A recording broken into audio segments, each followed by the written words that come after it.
ఒక ఊరి చివర ఒక పాడుబడిన పాత భవనం ఉంది. ఆ భవనం లోపల అంతా అద్దాలే. గోడలు, పైకప్పు, నేల ఎటు చూసినా అద్దాలే ఉంటాయి. అందుకే దాన్ని 1000 అద్దాల మేడ అని పిలిచేవారు. ఒక సంతోషంగా ఉండే కుక్క ఆ మేడ దగ్గరకు వెళ్ళింది. మెట్లెక్కి లోపలికి వెళ్ళి చుట్టూ చూసింది. దానికి 1000 కుక్కలు కనిపించాయి. అది సంతోషంతో తోక ఊపింది. వెంటనే ఆ 1000 కుక్కలు కూడా తోక ఊపాయి. అది గట్టిగా మురిగింది. ఎదురుగా ఉన్న 1000 కుక్కలు కూడా అంతే ఉత్సాహంతో మురిగాయి. ఆ కుక్క బయటకు వచ్చి, అబ్బో, ఈ ప్రపంచం ఎంత అద్భుతంగా ఉంది, అందరూ నా స్నేహితులే అని సంతోషంగా వెళ్ళిపోయింది. మరుసటి రోజు ఎప్పుడూ కోపంగా ఏడుస్తూ ఉండే మరో కుక్క అదే మేడలోకి వెళ్ళింది.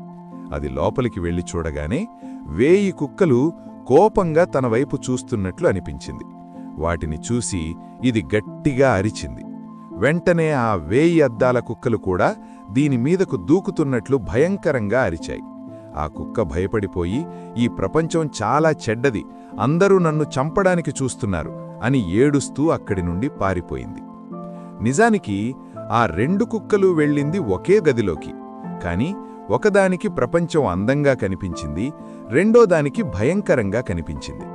ఎందుకంటే ఈ ప్రపంచం నీకు ఏ కొత్త విషయాన్ని ఇవ్వదు. నీ లోపల ఏముందో దాన్నే ప్రతిబింబిస్తుంది. నువ్వు ప్రపంచంపై కోపంగా ఉంటే ప్రపంచం నీపై కోపంగానే ఉంటుంది. నువ్వు సంతోషంగా, నమ్మకంతో ఉంటే అవకాశాలు నీకు అద్భుతంగా కనిపిస్తాయి. మన జీవితం మన ఆలోచనలకు ఒక ప్రతిబింబం. కాబట్టి ముందు నీ ఆలోచనలను మార్చుకో. ప్రపంచం ఆటోమేటిక్గా మారుతుంది.